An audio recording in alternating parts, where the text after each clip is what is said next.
மாண்புமிகு தமிழ்நாடு முதலமைச்சர் அவர்களே, உங்கள் தந்தை முத்தமிழறிஞர் கலைஞர் அவர்கள் தமிழ்நாட்டில் பாடமொழி, பயிற்சி மொழி, எல்லா மொழியும் தமிழாக இருக்கணும்னு சொன்னாங்க. அந்த உத்தரவு கடந்த கால ஆட்சியில் நடைமுறைப்படுத்தல. தமிழ்நாட்டுடைய வேலை வாய்ப்புகளை 20% உங்கள் தந்தை உத்தரவு போட்டார்.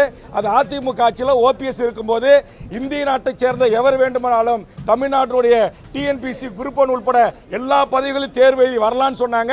அதற்காக போராட்டம் நடத்தி, முற்றுகை போராட்டம் நடத்தி தொடர்ந்து நான் வலியுறுத்தினேன். அதிமுக ஆட்சியில் கண்டுகளை நீங்களாச்சும் சட்டத்தை திருத்துங்கன்னு சொல்லி நான் தான் சட்ட திருத்தத்துக்கு முன்மொழிந்தேன். அந்த அடிப்படையில் தான் கடந்த கூட்டத்தொடரில் அண்ணன் பழனிவேல் பிடிஆர் அமைச்சராக இருக்கின்ற போது தமிழ் வழியில் படித்தவர்களுக்கு 40% மதிப்பெண் எடுக்கணும், அல்லது இந்திய நாட்டை சேர்ந்த எவர் வேண்டுமானாலும் தேர்வு எழுதலாம், எவன் வேணுமானாலும் உள்ள வரலான்ற நிலை இருக்கு.